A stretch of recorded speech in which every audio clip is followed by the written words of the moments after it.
Welcome to Agency Acquisitions and Exits, the podcast where we uncover the real stories behind buying, selling, and scaling agencies and media companies. I'm your host, Peter Lang.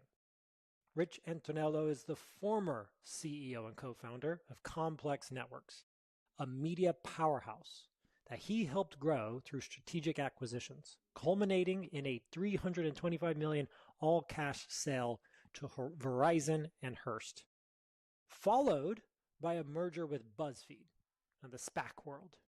Rich has since transitioned into executive chairman and advisor investor who selectively works with a small portfolio of companies where he can drive deep strategic impact. Today, he breaks down the lessons from his exits and all of those acquisitions that created his M&A experience. And he breaks down how he invented his post-exit career. So let's dive in. Rich, thank you for joining me. Thank you for having me.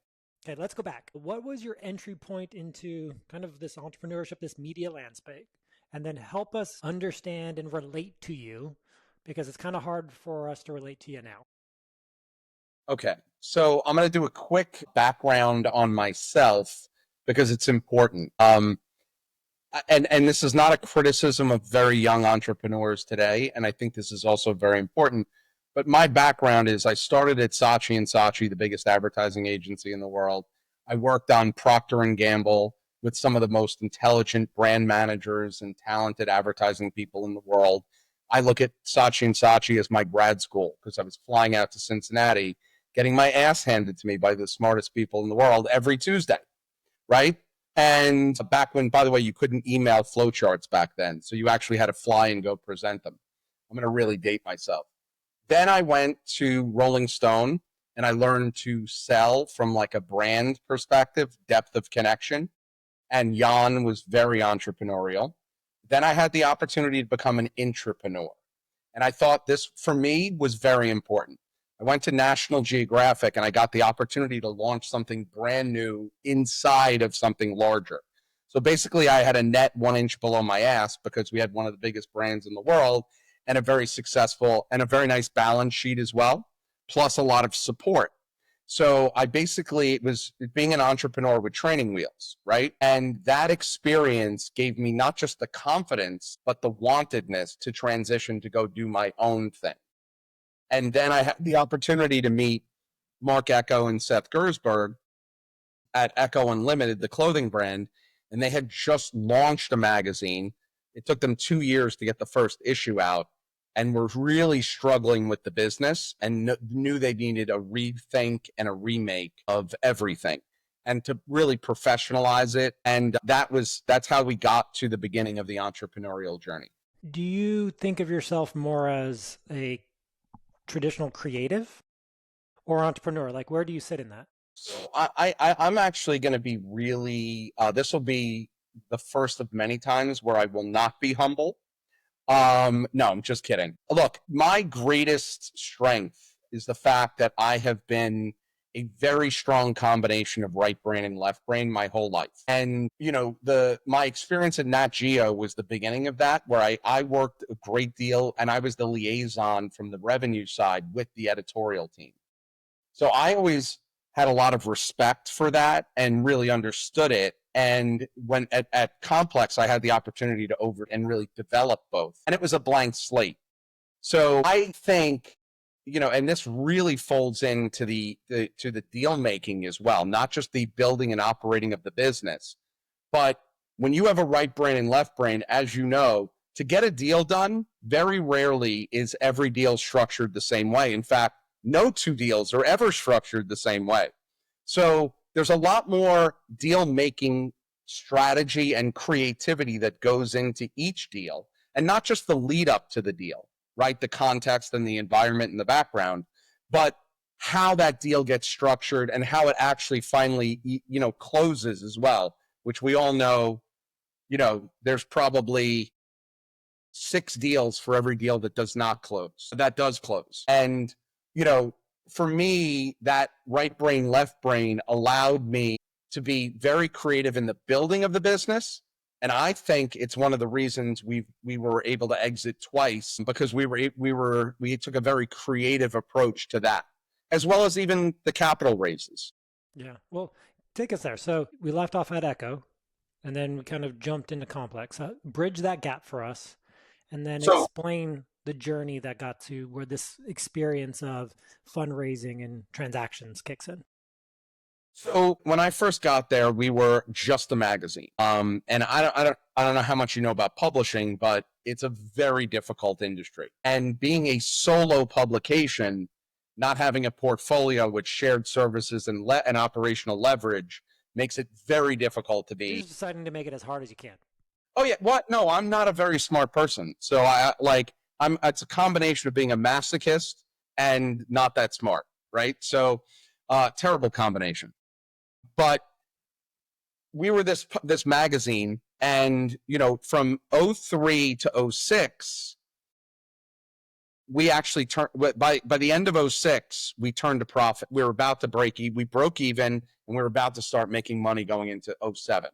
And at the end of 06, I'm having my strategy meeting and my budget meeting for 07 with Seth, and believe it or not, our CFO, and his name is Dick Thrush. I'm not making it up. That is his actual name. So we go in, and I'm like, good news, bad news, gentlemen. Good news is we broke even and we're going to start making money. The bad news is I need every penny to go headfirst into digital, as well as do the magazine. And they're like, okay, explain how you're going to go about digital. And this is where the creativity comes in place. We're not that far off in age. I probably have you by a couple of years. But I would just point this out. Also, you're bullshitting how to kick it, because part of this is not just strategic, but you're also trying to convince someone whose name you laugh under your breath every time you're trying to present. So, by the way, anything that went on inside that building, it was sheer madness. You have no idea. I mean, it was the most creative place I've ever worked in my life, and when you go that far to the creative, it is, who knows what you're going to walk into every day. It's pandemonium, right? So not a lot of consistency, and I know I don't come off this way, but I am very ambitious and very aggressive on a strategic basis. I am ludicrously conservative and pragmatic on an executional basis. So that's a little kind of unruly a bit. That's a Jekyll and Hyde kind of. Well, I hate to say it. It actually, if you truly are right brain, left brain, I think that's how you actually manifest. If you really think about it, right? Internally, but I can see that being administratively kind of frustrating. You mean me inside of that type of environment on a relative? Oh, it was wildly frustrating for me. I mean, because, one day everything is supposed to be the most amazing thing in the world, and you're supposed to spend no money doing it. That usually works out really well, right? So we'll leave it at that.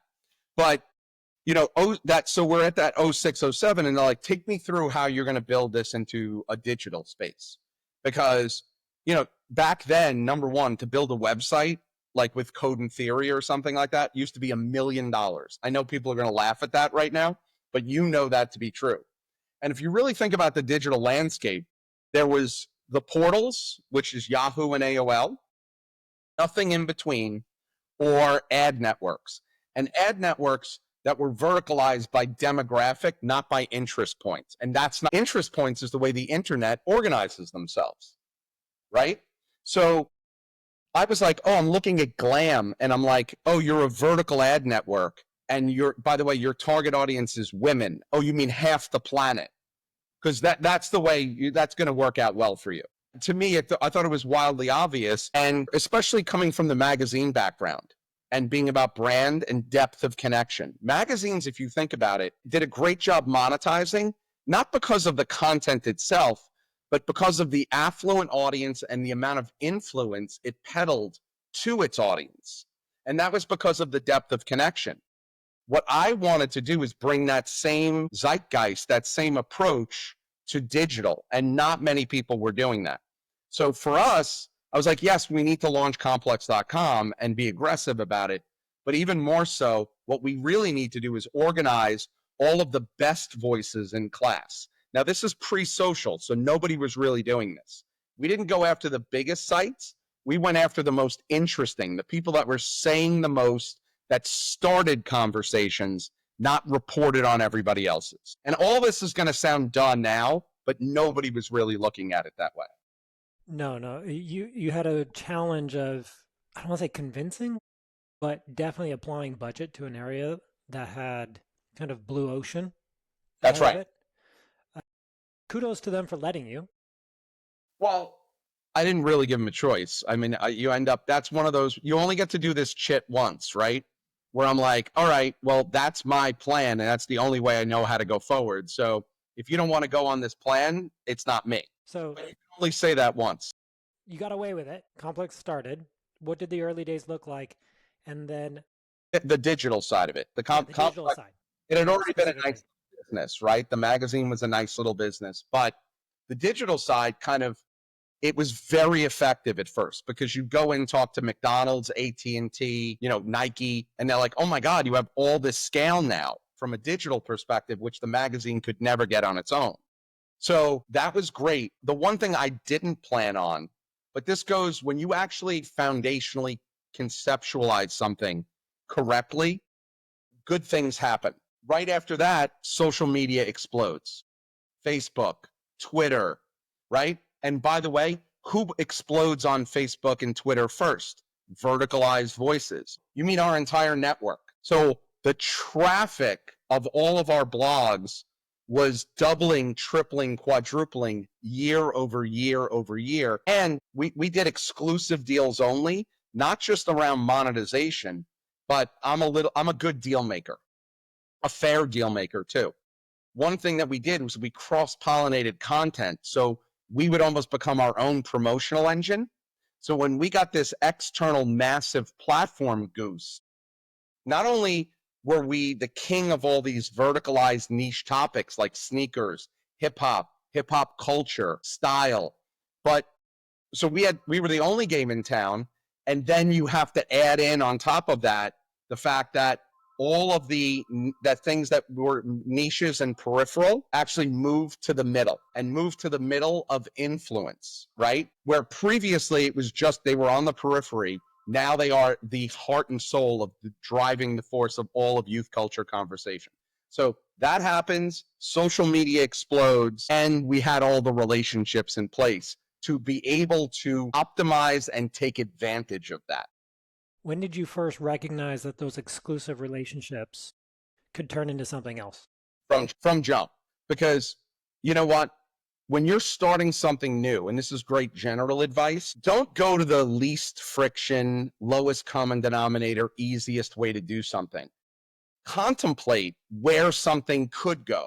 So I was like, listen, if I don't have an exclusive relationship, it's not just that I don't want somebody else trying to monetize this. I don't want somebody else representing it. Of course I don't. But if you have a very deep relationship where you are monetizing for them, you are helping them with their editorial, and you are cross-promoting them as well, you become an essential partner. So as things develop and other revenue streams layer on and things change, you're going to have a relationship and some leverage and influence as well. So let's spend a little into kind of like the core element, right? The core element is a strategic partnership that has an essential characteristic that opens the door for really merger, acquiring them. Like what? How did you? You're going down the right. So, like, of course, we knew all of their monetization. We knew all about their audience. So, it was pretty easy to identify potential targets that we would look to convert from a partner into a owned and operated asset. You're smiling as you say that. I am smiling as I said. Well, look, this goes to what I was trying to say before. If you contemplate as many things as possible, you're able to capture that within the structuring of a deal, right? Most people, they think like they structure a deal hand in front of the face. What do I need right now just to do this? And you know what? When you try and add something on later, usually the foundation falls apart because it was dotted line only to begin with. And I don't believe in that. I'd rather have 10 deep relationships on a meaningful basis than 40 dotted line ones. And I think how people get to places is not contemplated enough from a business perspective. So kind of begin with the end in mind. That's right. and think about a deeper connection between the two parties and the two opportunities, and then kind of think about how to bridge that intraminute.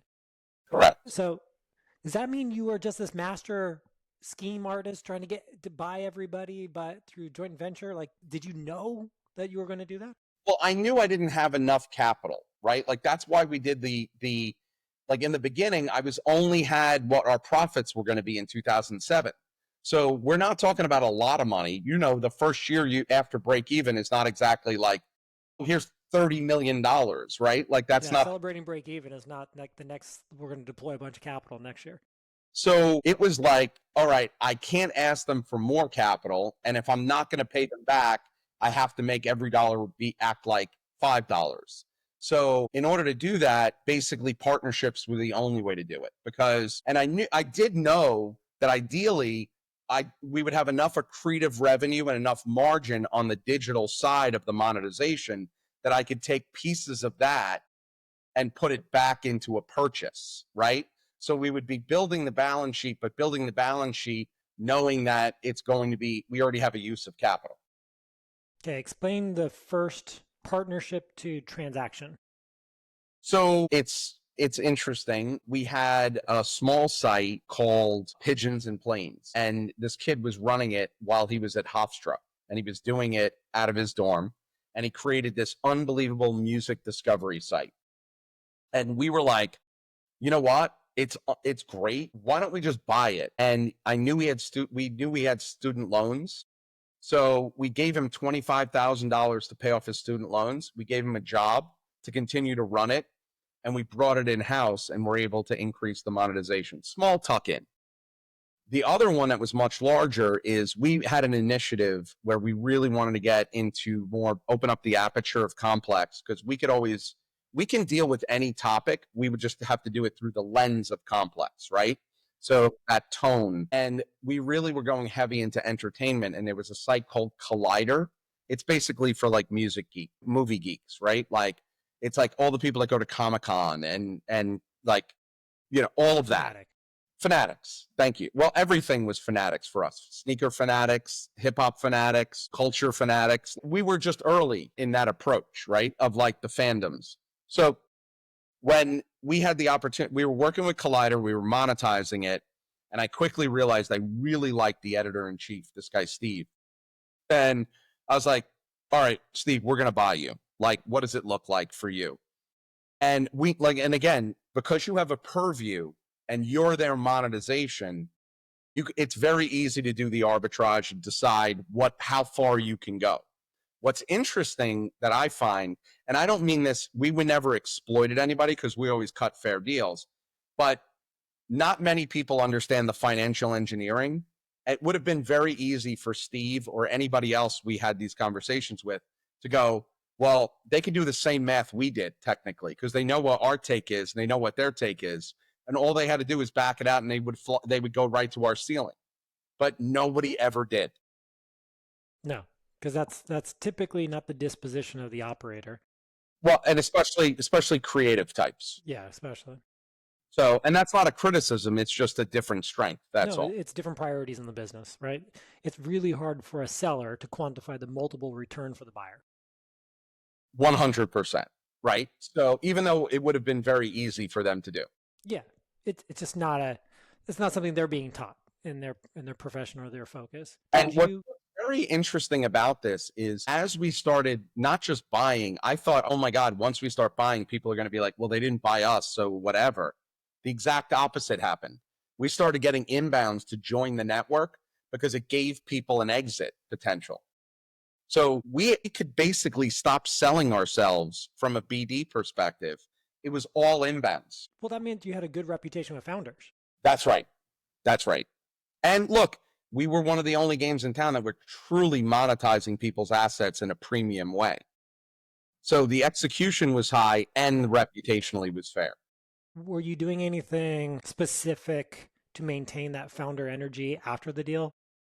So very often, like I said, we tried to keep like Steve stayed on as the editor-in-chief. Jacob stayed on with Pigeons and Planes. The only asset we ever bought where we kind of refreshed the entire team with Soul Collector. And that was easier for us because it's SOLE Collector, by the way, if you didn't get the pun. The reason it was easy for us is because sneakers were core to us. It wasn't we had complex sneakers. We have a ton of real talent in the building. So it was easy. They were a lot of the guy who owned it really wanted to go sailing for a living. So it worked out perfectly for everyone. You started interacting with a lot of owners, accidental business owners per se, or accidental leaders who wanted to go do something else. And you were so focused, you understood that early on. But let's talk about why for a second, because this, I think, gets into also the evolution of the business and how and why we had an exit and a lot of other digital publishers did not. A lot of these guys quickly realized their windows of optimization are very short. Like they were bloggers, they were first movers, they killed it on social. Well, what was next? Well, quickly, people were going from text to video, text to photo, and then jump right to video. And video was expensive back then. Like you couldn't shoot it on your iPhone, right? And you couldn't edit it, and you couldn't be fast like that. And it was a big investment. And a lot of these guys were like, wait a second, I have to take a step back to take 2 steps forward. So there wasn't a lot of willingness in the blogosphere to elevate and continue to kind of, I don't want to say pivot because it's not a pivot. How about grow into and evolve into video in addition to everything else? Yeah. And by the way, what's not specific to bloggers, there's plenty of publishers who killed themselves by not making the transition until they absolutely had to, and it was too little too late, right? But the speed of iteration and needed innovation in digital is exhausting, and not everybody was up for it. So a lot of these bloggers were smart enough to go, you know what? I'm not up for another 18 to 24 month cycle of pure hell just to get back to where I am today. Yep, and that's actually a very typical entrepreneurial dilemma where they're taking advantage of a current trend, technology, they're a blip of revenue, blip of business and opportunity, but the next phase requires a completely different hat or a different model. But also and look, when you figured something out in the magazine industry, you had 5 years to exploit it. So it didn't get commoditized for a long time. It would be a margin. Like you figured something out, you had a winner. You can make some money for a while. In this space now, you figure something out, you have like 3 weeks to exploit it before it gets commoditized. And I mean that from formats, distribution, like it's very difficult to stay in front of everything. You had mentioned in our prep that Complex was more brand first from a buyer perspective. So expand on that a little bit, because that's also how you built the value in the enterprise. Well, that's just it. My viewpoint, like going back to what I was saying before about the magazine stuff, right? Where the value is it's not just the differentiated audience, but it's the depth of influence. Now, there's lots of digital publishers who had lots of scale. Very few of them had consistent scale. And if you rip the title off the article that they were reading, most people didn't even know what brand it was from, nor did they care. When you own your audience, not only does it become transportable across distribution platforms, but think about the amount of influence you have with that end consumer. And from my standpoint, if you build that great business, you're going to have better monetization and better margins. You could charge a higher price and a higher CPM. So therefore, you can work less to have more profitable. But on top of that, you have a better EBITDA ratio. What do you get? You get a higher multiple than other people. Kind of becomes a set. Look, I'm not that smart, but there are certain rules to follow or structures to follow that just make a whole hell of a lot of sense. So in that time period, how many deals did you do? How many did you have an opportunity to do? And how many things did you look at? So let's start reverse order, right? Because let's go to the top of the funnel. We probably looked at, holy shit, over 100 different sites and bloggers, over 100. We evaluated that. We had meaningful discussions with 15 over that time frame. We ended up closing 5. What was the duration of that? How many years? Over let's say probably started doing that from 2011 through 2015. So 5 years. Yeah, so almost one a year, but Yep. depending on how that flushed out. That's right. Some small, some bigger. What was the biggest? Soul Collector. And what did that deal look like? So, it was an established brand, global brand. They had a magazine. They had a very nice website. They had good socials. They were kind of like a smaller, very few of these guys that we were looking at. And very, very rarely did any of them have scale outside of one platform, whatever their strength was. That was like most of them were good at one thing. Soul Collector was a brand that had a little bit more across the board. So, we did a mix. I think the exact numbers were like we did 1/3 cash, 2/3 earnout based on accretive profitability. Because they were a profitable venture already. So they walked in. We were able to take a lot of cost structure out of that based on shared services. And like I said, the expertise we had within that category. I think we tripled the revenue in the first 12 months and were able to pay off the deal in the first 7 months. I mean, it's that's a good use case. Yeah. Every day and twice on Sunday. Yeah. How much role, if any? So people were coming in. Was the cap table getting more complex? Like, what did that ultimately shake out to look like? You're being funny now, right? So the cap table, the good thing for us is we had Excel and Austin Ventures. Seth had exited the business when we took on capital from Excel and AV. So it was Mark and I, the management team, Excel and Austin. So we didn't have, even though it sounds like it was a very clean, easy cap table, and everyone was truly aligned. We were very lucky. Austin Ventures and Excel Partners, two AAA venture firms, and the individual board members we had were exceptionally talented, very, very intelligent people who were very supportive and understood the use of equity. And because we were very tight with cash, like, I think I've told you this. We built our entire business on $31.5 million of raised capital. 31.5.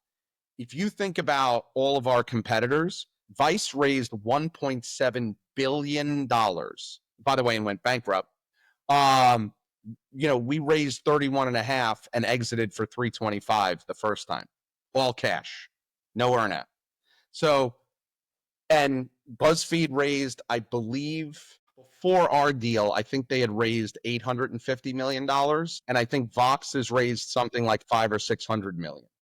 Explain that for the listener, because it's an important thing. You didn't have a background of fundraising, and you were put into this environment, and you thankfully got great financial partners. Why didn't you continue to fundraise? So, and then walk us through kind of the maturation of fundraising for the So, well, first of all, fundraising alone, we could, we could spend an hour and a half on, right? The pitfalls of that. But let's just say, I think the more important thing is you have to remember when you're raising capital from someone, it isn't just for a successful exit. Venture wants 7, 8, 9, 10 times their money back.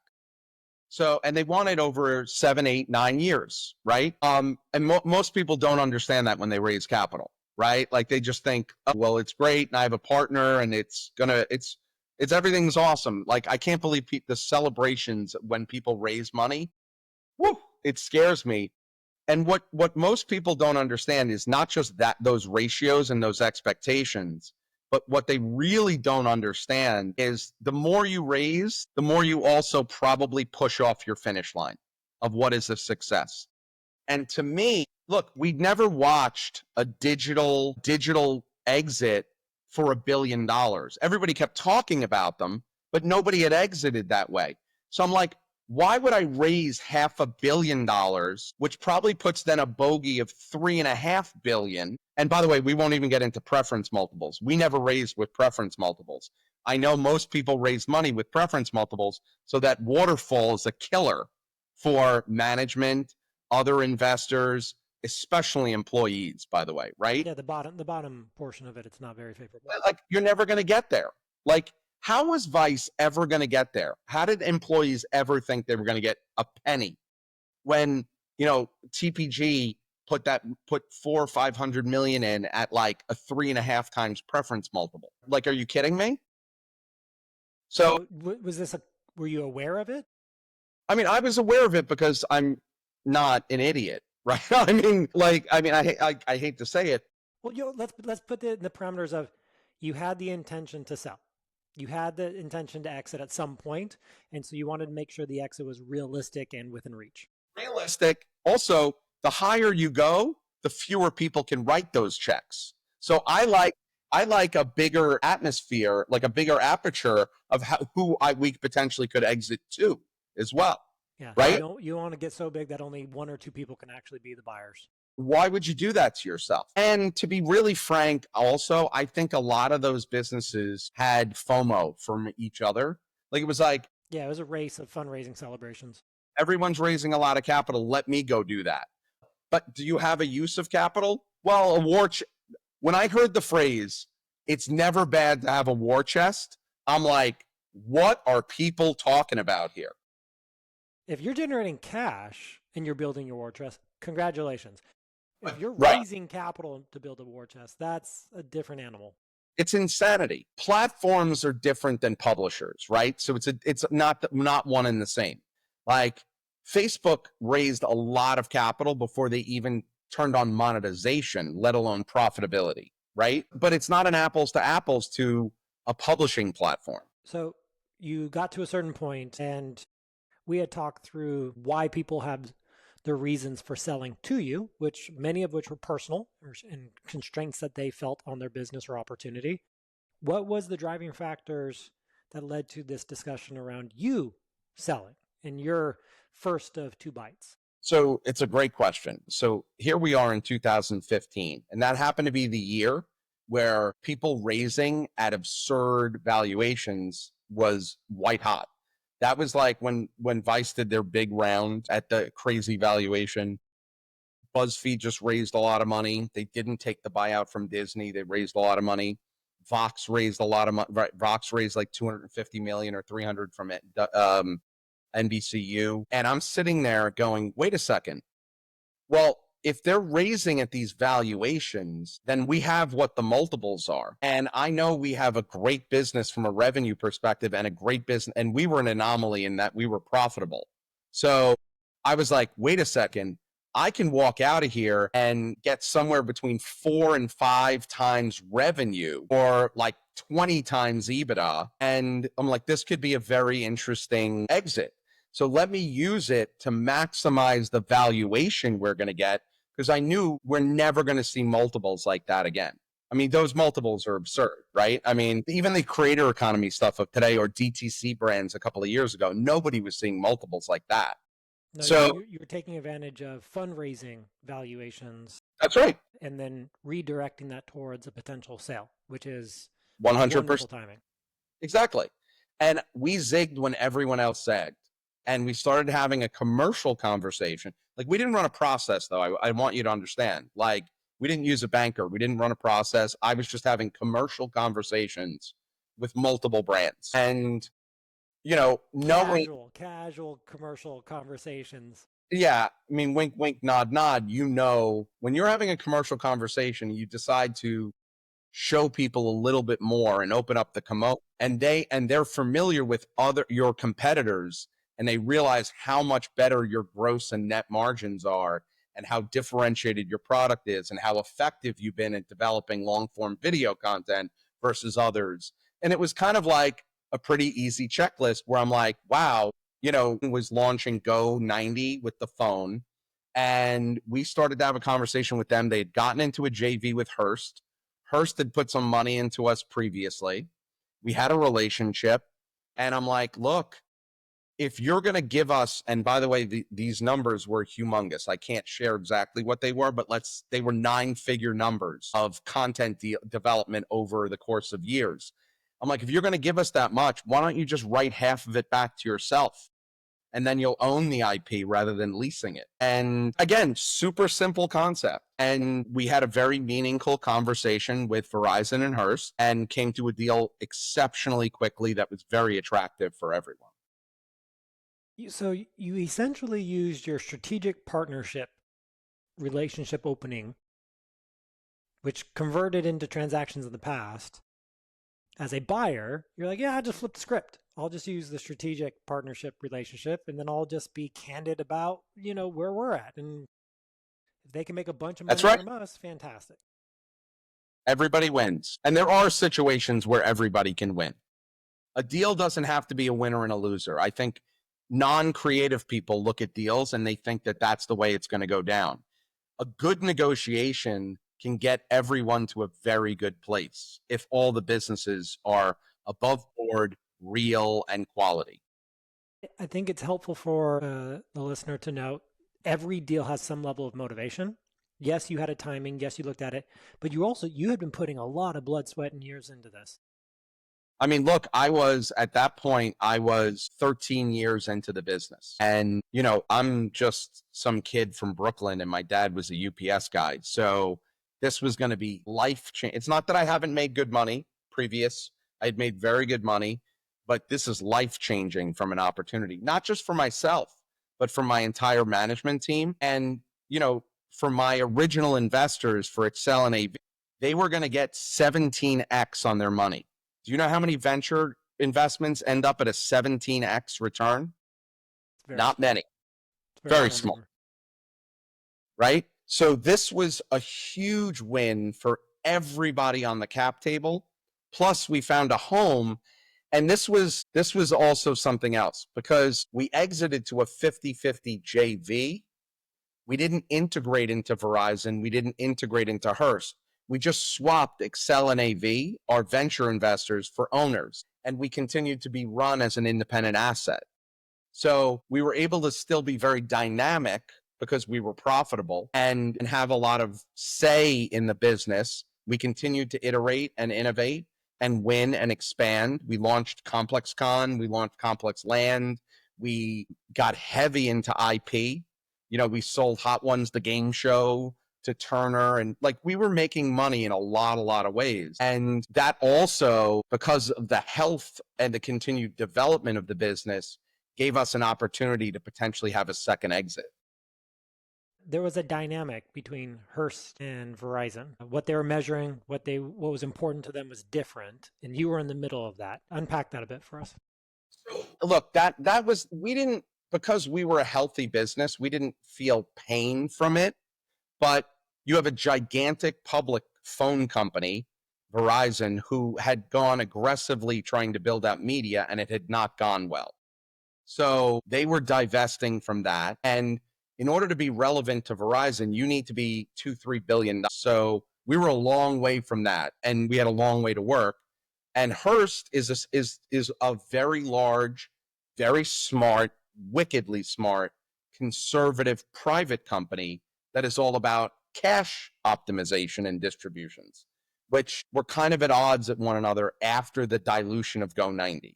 Go90 would have made it a different story, right? Because it would have recontextualized the business. But when that went away, it changed the backdrop of the overall relationship.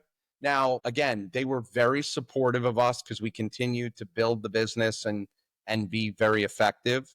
But that was not going to work for 30 years. It worked for 5.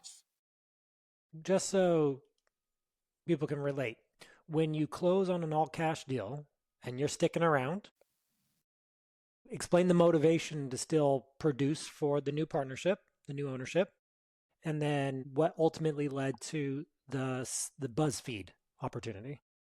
So there's things called phantom equity, right? Which I don't know how many people know about. And there's lots of different ways to get there. But look, we had a very specific plan, and we had the management team, which was fairly significant and very deep. It wasn't just C-level. It went very deep down to VPs, and we had quite a few. So we had an LTIP program, long-term incentive program, which is basically phantom equity, where we would get to share in the ratios of success, revenue, margin, cash distribution, so on and so forth, right? So a good LTIP is like equity. And what's different, and by the way, it's funny. I don't know if I said this to you before, but sometimes equity is great. And people are like, oh, well, phantom equity is not as good as equity. And I'm like, well, yes, it's not as good once there's an exit. The problem with equity is it's all at one time and it's completely dependent upon an event. Phantom equity can pay you every year. So, because it's basically a distribution, right? As a ratio of the performance of the business. So that was, to me, something that we structured well, and everybody, it behooved everyone in a good situation. You know, the backdrop and the context of COVID happening in 20, the continued divergence of Verizon and Hearst and what they wanted, and I was tired, man. Like, I was coming up on 20 years, at 20 years doing this, coming up on 20, and I was like, I don't know how much longer I can do this day to day. And it's why I don't do anything day to day now. I'm an exec chairman or an advisor or a consultant or heavily involved strategically with 4 or 5 companies, but no day to day operations. And day to day operations of any business is difficult. Day to day operations of a business that over 20 years we just described was probably 5 or 6 different businesses. And think about rebuilding each one of those and the stress level. And we went through this little great recession in the middle of it. And now we were having COVID on the backside of it. And I was exhausted. And I said to my board, I was like, I want to try and have another great outcome for you guys. You know, we've done some distributions for you guys. You've gotten most of your money. You know, you made some good money on this already. I think we have a very unique asset. I think we could have another outstanding outcome. And and SPACs were very hot at the time. This is the beginning of 2020. The good old days of SPAC. Yeah. The beginning, right? And it was all a very small window of the good old days, right?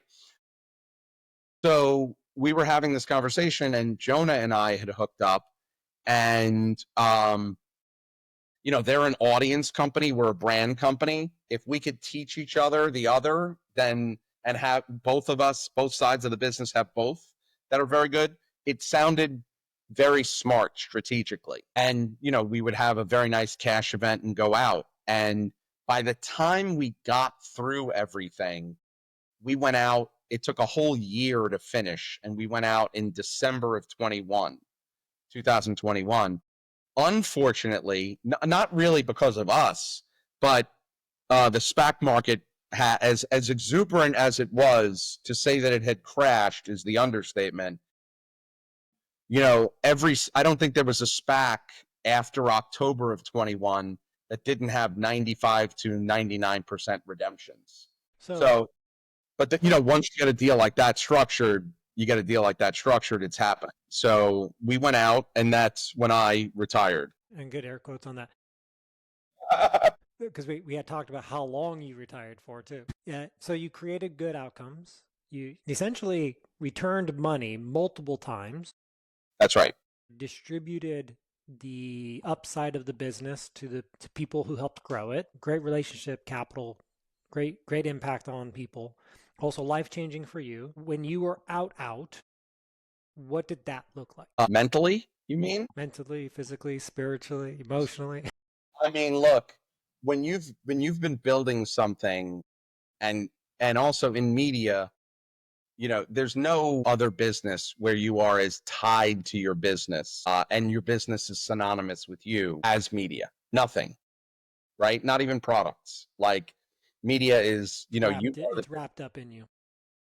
So it was a little weird. It was like, you know, when people like, oh, you ever lose a limb, and then they like, I feel like I still have it. The phantom limb. Phantom limb. We'll just keep using phantom. So I was like, you know, it was definitely weird not waking up and going, holy shit, I have 185 urgent emails every morning. I'm like, this is how normal people live. I'm like, this is great. So, I greatly enjoyed all of about 4 weeks doing nothing, and incoming calls started happening. And I got too involved with too many things. What I didn't do was I wasn't discerning. I wasn't filtering opportunities. I was like, hey, listen, if you don't need a lot from me, like either from an investment perspective or my time, great, I'll just do it. Like if I like it, I'm doing it.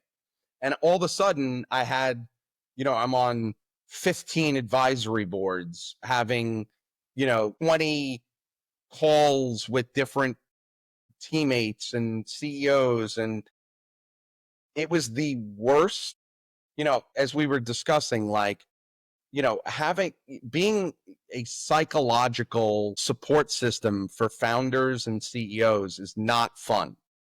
It's exhausting. Yeah. It's exhausting. It's all over the place. You never know what you're going to get. So, for me, taking a step back and being in a situation where I was able to realize that I can't have dotted line relationships to my businesses. I'm not saying I need to be doing day to day. I don't need to be, if I never talk to legal or HR ever again in my life. And by the way, they're very nice people, but like if I just don't want to have those contextual conversations, right? So for me, I had an opportunity to go, how do I find 4 or 5 things where I have a massive chunk of the business and I have an outsized impact and influence over the strategy of what they're doing, and use the things that I love, my fundraising ability, my creativity on deal structure, the overall packaging and positioning of the brand and the business itself. How do you differentiate your business in tone and structure versus your competitive set? Those are the things that I love. I mean, look, those are the things that most people hate doing because they're hard. I love them. We kind of post-exit describe it as depression, and you didn't really have enough time to get into a depression. You got more into like stuff you shouldn't be into. I think I was drinking way too much good wine to be depressed. Well, you definitely got yourself overcommitted into a bunch of things. And so let's talk. Lesson I had to learn. It was a lesson I had to learn. Let's share that as a tip. So like if you could go back and say, hey, you've been working really hard, go to the younger Rich and say, you're about to exit. What's this post-exit advice that you're giving yourself? Don't let the hole that is gone from your day-to-day responsibilities drive you to just fill it. Be incredibly discerning about what you fill it, and even more so, who you're filling it with as partners. Those 2 things are everything. If you are passionate about the business and you like the people you're working with, even if things aren't going well, it still could be a lot of fun. And there's nothing, and I think you know this, there is nothing like snatching victory from the jaws of defeat. Like, I love it. My viewpoint is I think I said this to you, like I have a couple of like monikers and lines that I use all the time. Like, I was going to be a finance guy and I went into marketing and advertising and media because I loved it. Like, I just loved it. And I kind of didn't really like finance that much. I just thought it would be a fantastic way to make a lot of money. And, this sector, media, marketing, and advertising, is the most ambiguous real business sector there is. And let me be specific. It's ambiguous because there's a million different ways to make money. It's very emotional. It's very sexy. There's premiums on it. People are very emotional about funding it, disproportionately backing it. It's very easy to create momentum. It's easier to create momentum in this sector than it is anything else. And it's persuasion and power. Well, I call it will and determination, but persuasion and power works as well, right? But so I say this is ambiguity. People look at this industry and go, oh my God, it's ambiguous. 95% of the people, like losers, look at it and go, oh my God, it's too ambiguous. Winners, the 5%, look at it and go, the ambiguity provides me a million ways to win.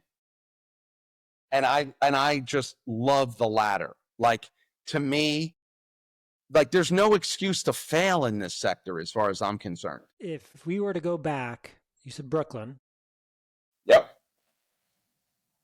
Where you are now is not where you came from. That could be the understatement of the world. What would you tell yourself to, I don't know, reassure, give confidence? What's So, that advice if we go back in time?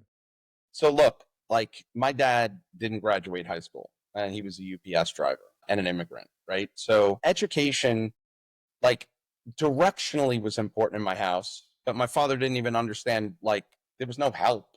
Like, we didn't grow up and, turn the TV off at dinner and discuss the Wall Street Journal. We had the Yankee game on, right? So for me, it's not, I never lacked ambition, and I really did not lack confidence. What I lacked is knowledge and exposure.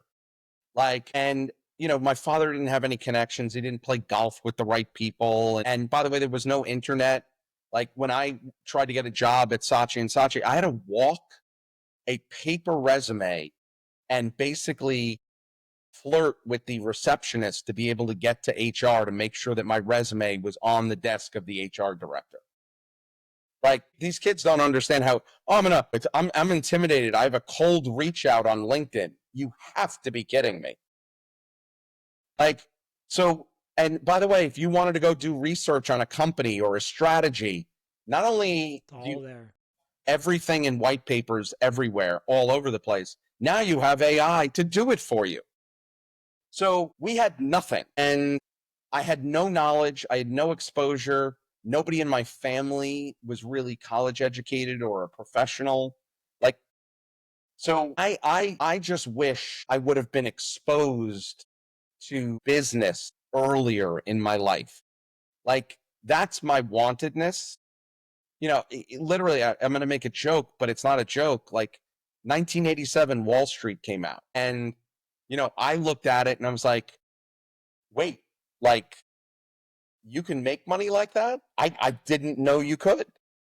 And that's what got me into finance. Like, I'm not even making fun. Like, but I'm like, a fictitious movie had to drive me. It's just where I grew up, the schools, it wasn't contemplated. Like, career development, tracks, exposure to this. Like, that's the hard part. And, if you have, forget about the connection, if you even have an inspiration, I just don't think people understand how important that is to a kid. So if we were to encapsulate it, it would be go back and potentially recommend a fast track in that education, something you weren't getting exposed to from your environment, from your upbringing. I mean, literally, it would have been like, Dad, instead of me lifeguarding or being a bartender in the summer, like, like, I want to go try and work on a desk somewhere. Like, I didn't know. I just didn't know, and when you don't know anything and you have no place to, you can't find information like that in the Encyclopedia Britannica. No, no. Those were our sources, man. It was AOL and Encyclopedia Britannica. We didn't have AOL. My inspiration, because I have a similar corporate finance to marketing track as you, my fictitious character is Thomas Crown Affair. That's a good one, by the way. Highly underrated movie as well. Highly underrated movie, and got me into what that could mean without being the CEO. So I had in my mind, corporate finance, investment banking, that chip on your shoulder, you can build something. And my holding company's Lang Acquisitions named as an acknowledgement of Crown Acquisitions. That's awesome. That's a great story, Ben. So it resonates. Last bit, because this is important. You're helping founders now. Yep. And you were describing that a little bit. But what about helping founders excites you? Because we talked about you getting in, but there's a difference between you getting into the business and having positive intervention. What excites you about supporting founders? And then how's the best way for people to reach out to you, get to know you, or be the next thing that you could potentially support? So I've gotten to the point where I'll answer the last thing first because it's the shortest and easiest. So the two best ways to reach me and or follow me is Twitter, X, and even better is LinkedIn. Like I love it. I use it. I think it's fantastic and great way to connect. So that would be helping founders. It's very interesting. Like when I was involved with, like I told you, 15 to 20 people, and it was all dotted line, I was a psychologist for everybody, right? And not only did I learn, I don't like, even though I was good at it, I didn't like it. So I was like, all right, you know what? When I get down to this degree, what I'm going to do is I'm not going to leave an agenda open for them. Like, by the way, of course, if there's a pressing challenge and issue in the business, we will disproportionately use that time for that. But what I do is because I'm also now working with fewer companies, I do my research on, what are they not seeing? Where are the blind spots, right? And the blind spot could be in the tactics and the way they're executing, or it could be at the strategic level. So what I do is I set the weekly agendas with everybody. I don't leave it open to them. Because again, if you leave it open to them, unfortunately, you're going to have this meandering conversation that is more make me feel good. Or problem of today. Rather than really making a difference in the business. And what I like, the other thing is a great deal of the people that I'm working with, they're very smart, but they haven't had as much exposure to the structuring, deal creativity, and the finance of it that I have. So teaching other people, not doing it for them, but teaching them how to think about that. When you see light bulbs go off and people who in certain rooms, whether it was raising capital or large scale deal meetings, used to be very quiet and unsure of themselves, and you elevate them to become not just a participant, but somebody who makes a difference in those rooms and can be, a self-advocate for them in their business, that is wildly rewarding for me. I heard two things that really stood out to me. One is helping organizations see around corners. And then the second is empowering them in the high stakes moments of their business to be successful. Well, and yes, but I'm going to add one thing to it. And I know you know it, but I want to make sure that it comes across, the reading between the lines of your last statement. You can, as you know, in these deals, you can get 99% of a deal right. But if the 1% is the stuff that's really important to somebody and you haven't done your homework on understanding what that is and how to communicate it, that deal will blow up. And I wish people understood that. Like when I go, what really matters to the other side of this? And it is, and by the way, that's the first question that should be asked in every discussion. And if you don't know, you're not ready to have a discussion about this. And if you know the wrong thing, you're even worse off. And very often, unfortunately, hubris drives that. Rich, thank you so much for sharing your story and sharing your journey. LinkedIn and X for folks who are going to chase you down and say, Rich, how can you help us? Or thank you so much for the time. I appreciate you. And hopefully soon I'll be toasting some wine. We're going to open up some DRC together. There we go. Fun. Appreciate you, Rich. Thank you.